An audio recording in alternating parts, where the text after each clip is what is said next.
Hello good morning साथियों, welcome to MPS motivators. शिक्षा का ऐसा प्लेटफॉर्म है जिस पे आप अपने घर पे रहकर अच्छी शिक्षा को प्राप्त कर सकते हैं। आज हम लोग क्लास 10th के धातु अधातु के अगले टॉपिक की तरफ बढ़ रहे हैं। पिछले वीडियो में धातु के भौतिक गुण, अधातुओं के भौतिक गुण के बारे में अध्ययन कर लिया है। आज हम लोग धातुओं के रासायनिक गुण के बारे में अध्ययन करेंगे। भौतिक गुण उसे कहते हैं जो कुदरत द्वारा, जो प्राकृतिक द्वारा धातुओं में गुण पाई जाती थी, उसे हम लोग भौतिक गुण कहते हैं।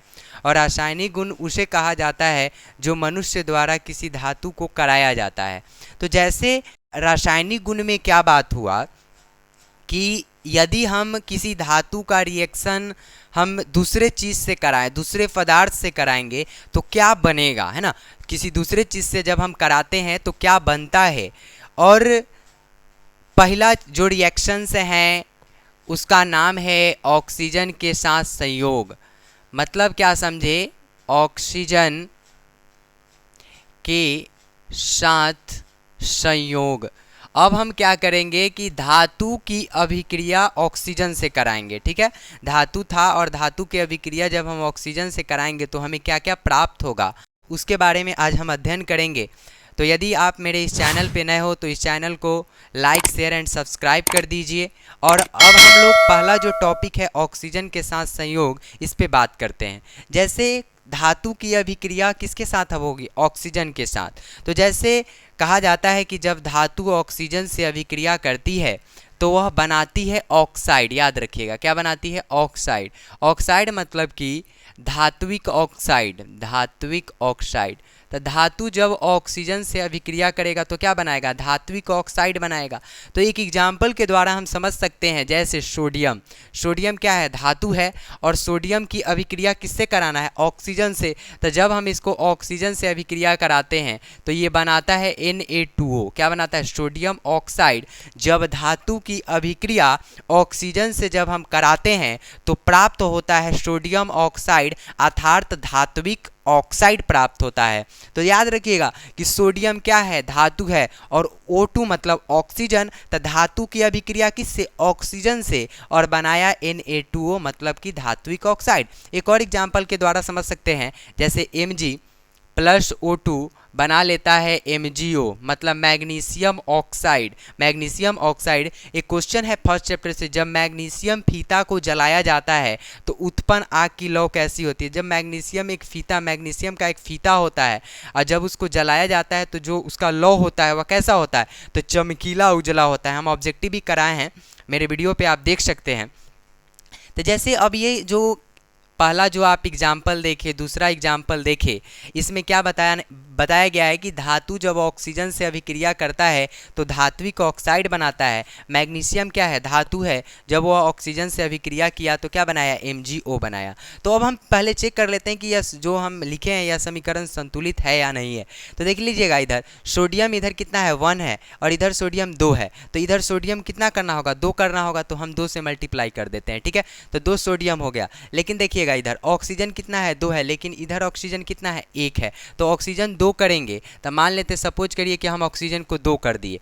तो अब बताइए सोडियम कितना हो गया, 4, 2 2 जा 4, तो सोडियम कितना हो गया, 4 हो गया। ऑक्सीजन कितना हो गया, 2, तो ऑक्सीजन 2 इधर है, लेकिन सोडियम को अब कितना करना है, 4 करना है, क्योंकि सोडियम इधर कितना हो चुका है, 4। तो हम इसमें कितना से मल्टीप्लाई कर देंगे, 4 से। तो देख लीजिए 4 सोडियम, तो 2 2 जा 4, तो 4 सोडियम हो गया। इधर ऑक्सीजन तो 2 ऑक्सीजन, इधर 2 ऑक्सीजन, कोई दिक्कत। तो देखिए ये समीकरण संतुलित भी करना हम लोगों ने सीखा है फर्स्ट चैप्टर में। यदि आप मेरे उस वीडियो को नहीं देखे हैं तो उस वीडियो पर जाकर आप उस वीडियो को देख सकते हैं।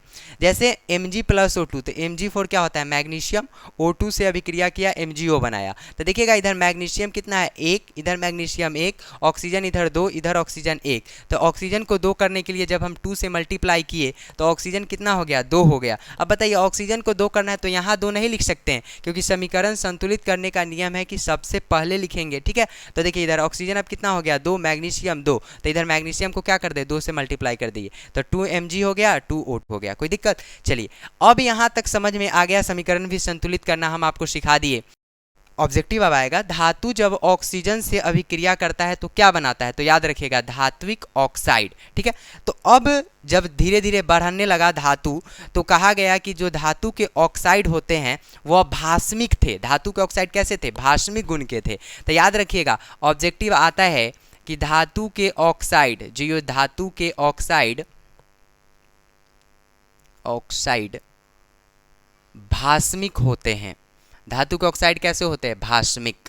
तो देखिए याद रखिएगा, कल आपको चैप्टर नंबर 2 में भी हम बताए थे कि जब भस्म में जल मिला देते हैं, जब हम भस्म में जल मिलाते हैं तो क्षार का निर्माण करता है। किसका निर्माण करता है, क्षार का निर्माण करता है। उसी प्रकार जब धातु का ऑक्साइड भास्मिक गुण का है, जब धातु का ऑक्साइड किस गुण का है, भास्मिक गुण का है, तो जब हम धातु के ऑक्साइड में जल मिला दे, है ना, धातु के ऑक्साइड में यदि हम जल मिला देंगे तो वह किस चीज़ का निर्माण करेगा, वह किस चीज़ का निर्माण करेगा, क्षार का निर्माण करेगा। तो जैसे देखिए जो धातु का, ये जो धातु का ऑक्साइड है, ये धातु का ऑक्साइड है, यदि इसकी प्रकृति पूछी जाएगी तो क्या बताएगा कि ये कौन से प्रकृति में है, भास्मिक प्रकृति का है। और आपको ये पढ़ा के रखा गया है कि भस्म को जब जल में मिलाते हैं तो किस चीज़ का निर्माण करता है, क्षार का निर्माण करता है।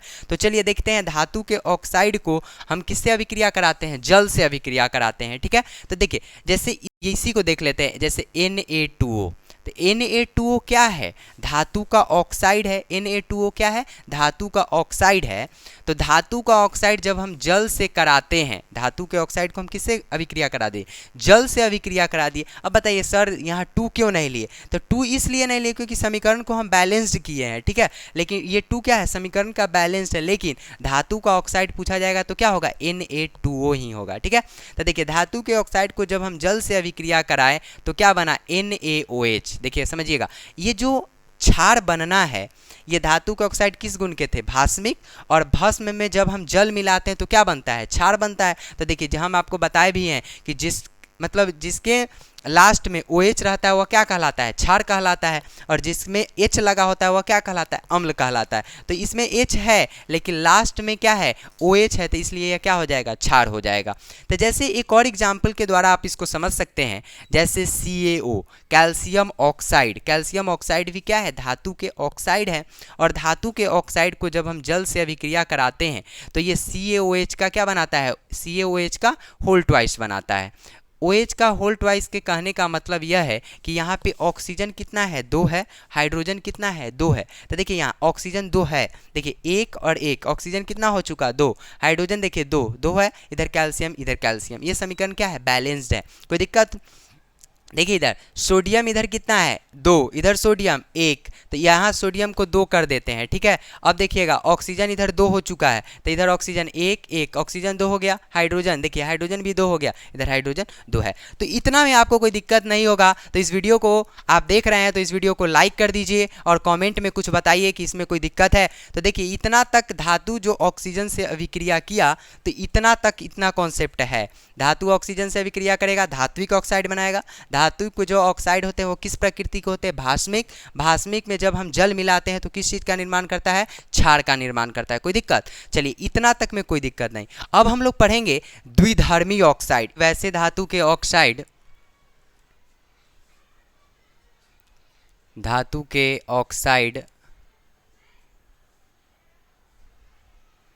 जिसमें अम्ल एवं भस्म दोनों प्रकार का गुण हो, जिसमें अम्ल एवं भस्म दोनों प्रकार का गुण होता है।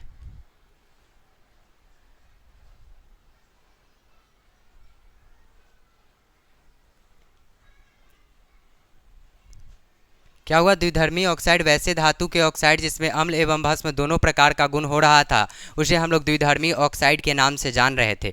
जैसे एक धातु के ऑक्साइड ले लेते हैं, जैसे ZaNO मतलब क्या है कि जिंक ऑक्साइड की अभिक्रिया जब हम हाइड्रोक्लोरिक अम्ल से कराते हैं तो ZaNO जब HCl से अभिक्रिया किया तो बनाता है ZnCl2 प्लस H2O। क्या बनाता है, ZnCl2 प्लस H2O। तो आप देख सकते हैं कि Zn इधर 1 है, इधर Zn 1 है, इधर क्लोरीन कितना है, 1 है। तो क्लोरीन को 2 करने के लिए हम लोग 2 से मल्टीप्लाई कर देंगे, तो क्लोरीन इधर कितना हो गया, 2, हाइड्रोजन इधर कितना हो गया, 2। देखिए समझिए रिएक्शन कंप्लीट होना चाहिए। जेड एन एक हो गया। क्लोरीन कितना था 2, तो क्लोरीन भी 2 इधर कर लिए। हाइड्रोजन कितना था 2 कर लिए, और ऑक्सीजन 1 था 1 हो गया। तो कोई दिक्कत नहीं होना चाहिए कि धातु के ऑक्साइड को जब हम हाइड्रोक्लोरिक अम्ल से अभिक्रिया किए तो क्या बनाया कि ZnCl2 और क्या निकाल दिया H2O, जल बनाया। जल। तो देखिए जल का अनुपात आपको पता है 2 अनुपात क्या होता है 1 होता है। फिर हम लोग एक अभिक्रिया ले लेते हैं ZnO प्लस NaOH, ठीक है। तो ZnO प्लस NaOH ये समीकरण आपका संतुलित है।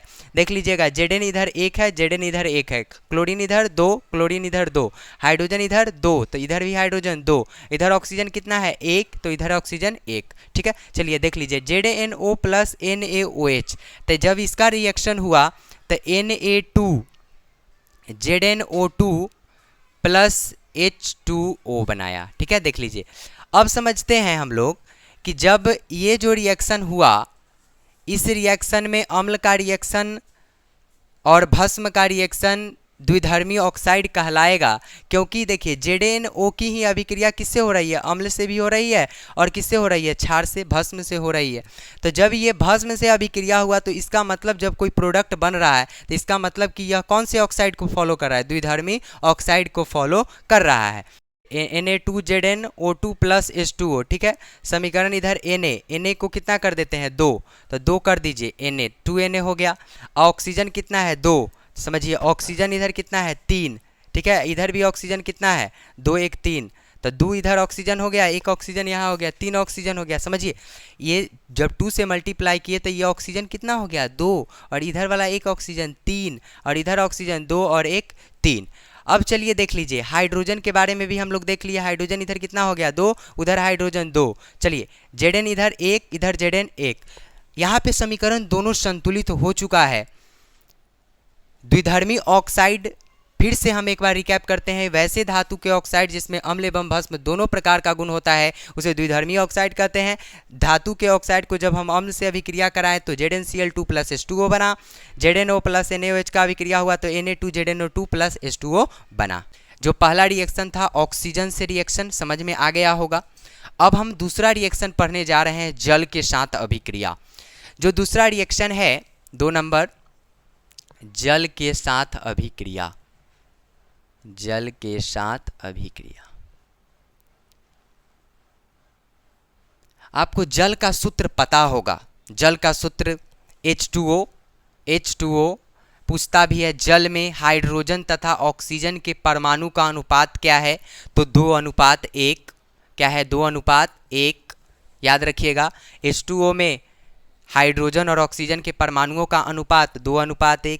यदि इसका द्रव्यमान पूछे तो भी आप बता सकते हैं, क्योंकि MPS मोटिवेटर चैनल्स पे इस कोई भी तत्व, कोई भी यौगिक होगा, कोई भी यौगिक, उसका द्रव्यमान निकालना भी हमने सिखाया है। उस वीडियो को आप देख सकते हैं। जैसे H2O का द्रव्यमान निकालना होगा तो हाइड्रोजन का कितना होता है 1, यहाँ पे कितना हाइड्रोजन है 2, तो कितना हो जाएगा, देखिए 1 हाइड्रोजन का 1 गुना 2, 1 ऑक्सीजन का कितना होता है 16, 1 गुना 2 2, 2 प्लस 16 कितना हो गया 18। जो जल का द्रव्यमान होता है वह कितना होता है 18 होता है, ठीक है, याद रखिएगा। तो चलिए जल के साथ अभिक्रिया पढ़ते हैं। धातु की अभिक्रिया किसके साथ, जल के साथ। जल अगर होगा तो H2O लगेगा। कहा जाता है कि सारे धातुएं जल के साथ अभिक्रिया नहीं करती है, सारी धातुएं जल के साथ अभिक्रिया नहीं करती है। जैसे लगभग धातुएं जल के साथ अभिक्रिया कर लेती है। जैसे आप देख सकते हैं सोडियम, जब सोडियम जल से अभिक्रिया किया H2O से तो NaOH बनाया। क्या बनाया, NaOH, और हाइड्रोजन गैस निकाला। समझ सकते हैं आप।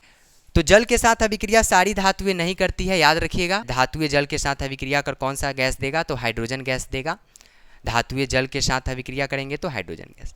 अब चलिए समझ लेते हैं, एक क्वेश्चन यहाँ से NCERT क्वेश्चन है कि गर्म जल का टैंक बनाने में, क्वेश्चन है गर्म जल का टैंक बनाने में तांबे का उपयोग होता है परंतु लोहा का प्रयोग क्यों नहीं किया जाता है। क्वेश्चन बहुत बार आया है, जब हम एग्जाम दिए थे तो ये एग्जाम में यही क्वेश्चन आया था जो अभी हम आपके सामने बोले हैं कि गर्म जल का टैंक बनाने में तांबे का उपयोग होता है परंतु लोहा का नहीं, कारण बताइए। ये क्वेश्चन जो NCERT क्वेश्चन है इसको आप पढ़ ले।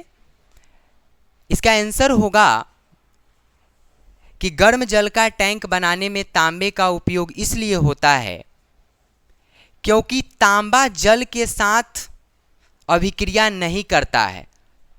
जो तांबा है जल के साथ अभिक्रिया नहीं करता है, लेकिन लोहा जो है वह जो जल के साथ अभिक्रिया कर हाइड्रोजन गैस दे देता है। इसलिए हम लोग गर्म जल का टैंक बनाने में लोहे का प्रयोग नहीं करते हैं। ठीक है, जैसे एक रिएक्शन है Fe, ये क्या है? लोहा। जो गर्म जल का टैंक है वो किस चीज़ का है? लोहा का है। और लोहा में हमने मिला दिया जल। जो टंकी बनेगा वो टंकी कैसा था? लोहा का था। और लोहा में क्या था? पानी। तो देखिए जब ये रिएक्शन हुआ तो Fe3O4 प्लस H2 गैस निकला, हाइड्रोजन गैस निकला। तो समझिएगा यहाँ पे Fe 3 है तो यहाँ पे Fe को 3 करना पड़ेगा। हाइड्रोजन इधर 2 है, ऑक्सीजन यहाँ 4 है। तो इस ऑक्सीजन को 4 करने के लिए 4 से मल्टीप्लाई करेंगे ना। तो देखिए 4 से जब मल्टीप्लाई हो गया तो हाइड्रोजन अब कितना हो गया? 8 हो गया। समझिए हाइड्रोजन कितना हो गया? 8। तो यहाँ पे अगर हम मान लेते हैं 4 से मल्टीप्लाई कर दे, समझिए तब 4 2 जा 8, हाइड्रोजन इधर 8, इधर हाइड्रोजन 8, ऑक्सीजन इधर 4, ऑक्सीजन 4, Fe3, कोई दिक्कत? ये रिएक्शन भी आपका कंप्लीट हो चुका। तो क्या समझे कि ये जो आपका जो NCERT सवाल है ये आ भी सकता है एग्जाम में, आने की बहुत संभावना है। क्वेश्चन देगा कि गर्म जल का टैंक बनाने में तांबे का उपयोग होता है परंतु लोहा का नहीं, तो कारण बताएं। तो आंसर लिखिएगा कि गर्म जल का टैंक बनाने में तांबे का उपयोग इसलिए होता है क्योंकि तांबा जल के साथ किसी भी स्थिति में अभिक्रिया नहीं करता है और लोहा जल के साथ अभिक्रिया कर फेरस ऑक्साइड तथा हाइड्रोजन गैस निकाल देता है। इसलिए हम लोग गर्म जल का टैंक बनाने में लोहे का प्रयोग नहीं करते हैं। तो यहाँ तक उम्मीद होगा कि आप ये दो जो रिएक्शन हमने बताया, जो फर्स्ट रिएक्शन था ऑक्सीजन के साथ अभिक्रिया और दूसरा रिएक्शन था जल के साथ अभिक्रिया, आपको समझ में आया होगा। फिर हम लोग अगले रिएक्शंस के साथ अगले वीडियो में मिलेंगे। इसके लिए धन्यवाद।